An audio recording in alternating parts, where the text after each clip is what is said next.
Hi, and welcome back to Pinky Boo Hauntings. I'm your witchy host, Shy, and I'll be your guide to all things paranormal, weird, and spooky. I'm still recovering from the cold, so if my voice still sounds weird, I'm sorry. I've been wanting to rest and get better, but work had other plans for me. I thought I'd get a break after Christmas, but with everyone getting sick, it's been just as bad, or maybe even worse. In fact, New Year's Eve was somehow way worse than the rest of the holiday season. But that's enough whining about my life. In today's episode, I've got two stories for you all. So, if we have time, I might try to find one more. The first story is called I'm Haunting My Own House. My roommates and I share a standalone house. Neighbors are more than 20 yards from the house in an old town in an old neighborhood. The house was built in 1895. Lately, they have been experiencing more and more. When they are home alone, or specifically when I'm not home, someone or something that sounds like me talking in the house, yelling their name, correcting the dogs, talking or responding when they're talking to each other. We keep joking it's a skinwalker pretending to be me, but I'm never home when these incidents happen. Until recently. Maybe it's me, but it sounds more like a mimic. I was asleep in my room when my roommate started messaging me. Hey, I'm using the bathroom. I can't come out right now. I'll feed the dogs when I'm done. I woke up maybe an hour later and asked him what the hell is he talking about. He explained he heard me yelling his first name from the first floor. He was on the second floor. My room is in the basement. What makes this unsettling to me is I didn't hear anyone yelling his name. And I almost never call him by his first name unless he's pissing me off. So he was panicking, thinking I was mad, while here I was asleep. And to my knowledge, I have never sleep screamed or yelled. This is also the first time that they heard me yelling or saying something that I didn't say while I was home. Now my roommate is legitimately freaked out and scared. Rightfully so. I'm sure you'd be freaked out too if you were the one hearing those things. If nothing else, he probably thinks he's losing his mind at this point. Does anyone have any similar experiences? Any idea what kind of entity would mimic one specific person? And is it dangerous? Should we do something? Or just kind of live with the fact that I haunt my own house? Update. I was talking to my friend who comes and lets our dogs out when all of my roommates and I are gone. And I guess he has heard it too. Thought it was a dog camera and didn't say anything. He didn't hear the voice clearly, but he was sure it was me on the first floor when he was in the basement to let out my old dog who stays in my room. Alright, two things I guess it could be. The first thing I already kind of mentioned, and you kind of said it too. It very well could be a mimic. That's something that likes to pretend to be someone for whatever reason, I don't really know. But the point is, it likes to use a person's voice and likeness. Those that usually experience this say they hear a loved one or a friend talking to them and can even have a conversation with them, only to realize that person is nowhere to be found. Some have even said they've seen the person in question just for that person to come home or tell them they were never where they saw them.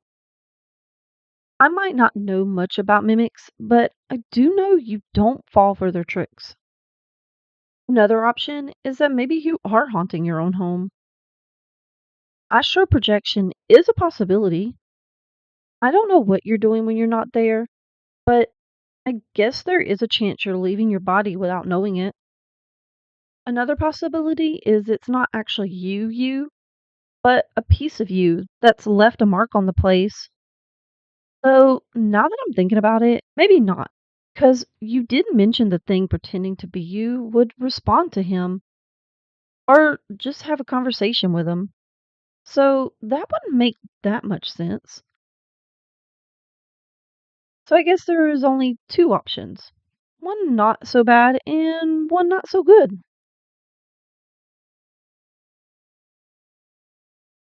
All right, let's move on to our next story. Possible paranormal experience with my sister. So I'm a very pragmatic person and pretty skeptical about the paranormal. This is my first post about anything like this, and I want to get some opinions on this, so here it goes. Last year, I was getting ready to meet up with my sister at our parents' place for the holidays. We were both in our mid 30s and don't see each other often. Just prior to meeting up, she told me she had been having some weird things happen to her after she bought this antique lamp. Gotta be careful getting antiques. Sometimes you just might be bringing an unwanted guest home with you. She bought it from a second-hand store and told me she had to have it. She was drawn to it immediately when she saw it. It was a bit on the expensive side for an old lamp, but apparently it was from the 1950s and had been worth a bit of money. But unfortunately, it was missing half of its power cable, as if it was ripped off or something. Listen, I get being drawn to an item, but why buy it if the cable is ripped out? I doubt she was wanting to resell it for the money, so what good is a lamp without a power cable? When she brought it home, bizarre things started to happen. She told me one night she had just finished cleaning up her apartment and put all of her daughter's toys away. Her daughter was 3 at the time and decided to phone her best friend. She was in her daughter's room with her cat, and her daughter was sleeping in another room.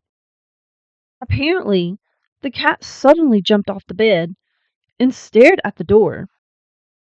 Normally, she paws at the door when she wants out. My sister let her out and found one of her daughter's toys on the ground in front of the door. She checked on her daughter in the other room, and she was fast asleep. She swore she didn't leave it there. See, you should have left the lamp at the store. Instead, now you got ghost. Hopefully, it's not a bad ghost.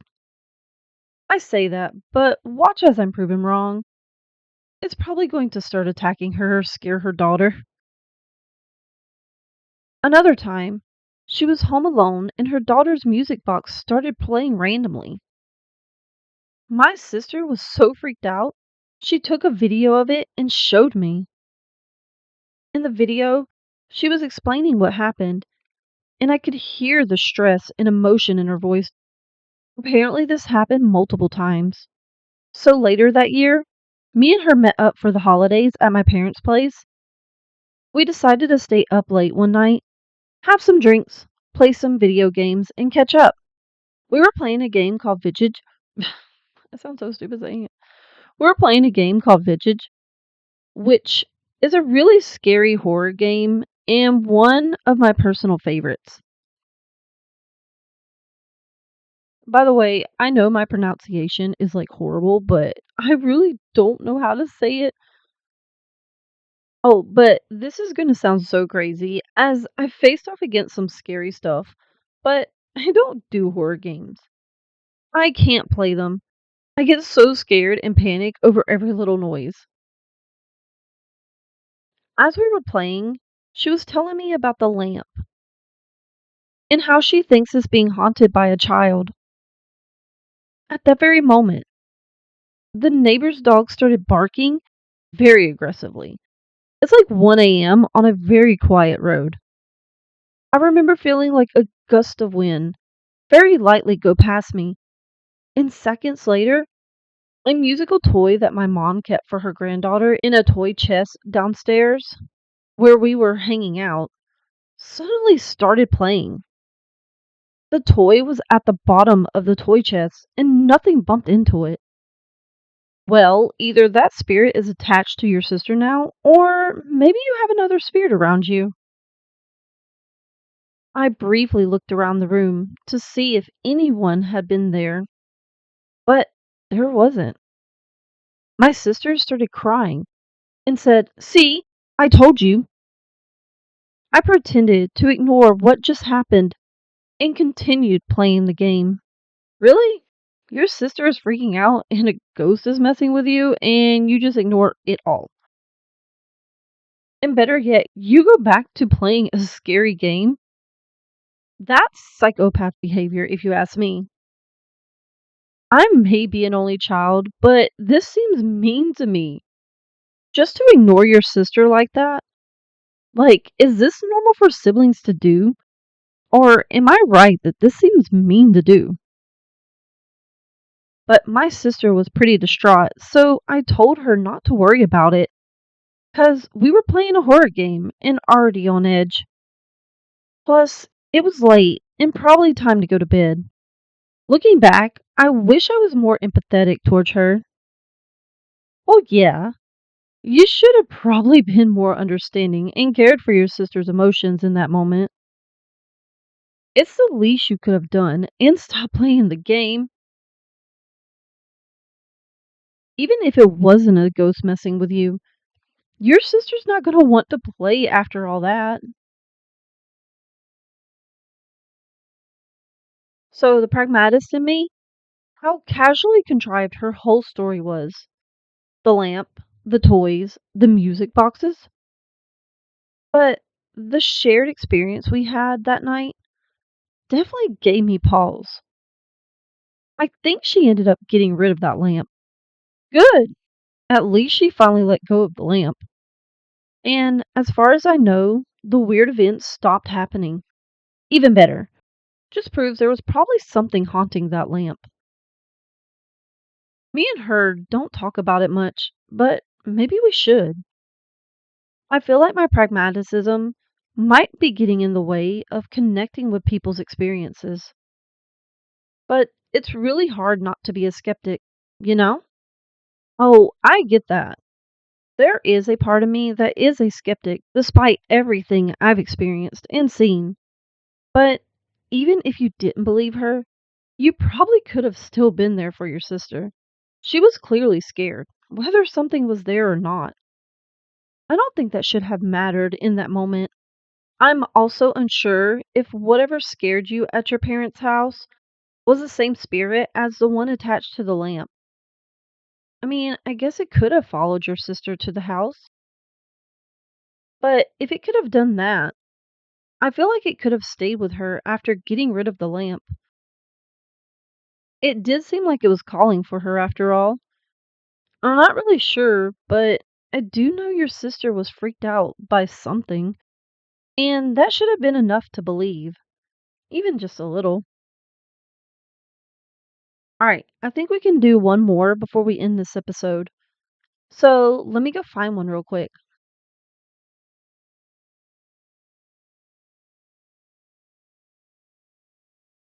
I'm back, and I figured we could end on a sweeter story. At least I hope it is. The title seems like it would be, anyways. It's called Grandmother Approached at Lunch. See, doesn't that sound sweet? This happened about an hour ago, and I'm knocked out about it. I don't think I've ever heard anyone use that phrase to explain they're in shock. It just kind of sounds weird and awkward. My wife and I were having lunch at a restaurant with her brother and sister in law and her elderly aunt, one of my wife's favorite people in the world. A woman approached our table, though no one saw her approach. She looked exactly like my maternal grandmother, who I loved and passed away in 2007. She was beaming with happiness. She said hello to my wife as if she knew and loved her. Then my wife's aunt, giving them both special attention. She then looked at me, again beaming with happiness, and gave me a big thumbs up. She held it for a moment until I finally returned the gesture, then walked away. We were all sitting right near the door, but none of us saw her leave. I'm absolutely convinced that was my grandmother, and I'm a little knocked out by it. I'm posting it here because I feel like I have to tell someone. I don't know what else to do. Well, it definitely didn't disappoint. Oh my god. Oh my god, that was so sweet. I don't know about you guys, but I'm starting to tear up a little after reading that. Shit. I also don't know what to say other than I think your grandma came to visit you. Shit. It's that time of month, so I'm way too emotional for this. Sorry. She does know and love your wife, by the way. She might not have met her when she was alive, but she definitely has been watching over you. So she knew your wife, which is why she spoke to her like she did. I bet she was really proud of you and needed you to know that face to face. I'm sure you'll be treasuring that moment for the rest of your life, at least until you meet her again. I do hope it brought you some comfort to know she was watching over you this whole time. Aren't you all happy I found one more to read before ending things today? I probably made us all cry a little. Sorry. But what do you guys think? I want to know. Let me know what you think about the stories or what you think could be going on in these experiences. And don't forget to rate and review the podcast. If you're on YouTube, like and subscribe, of course. I think you all know the things you have to do to help us grow, but it always helps to remind people, right? Just in case. I do really want this coven to grow. So sorry if I sound annoying asking all the time for you guys to do this, but it really will help out. But for now, the coven is adjourned. See you next time. Bye.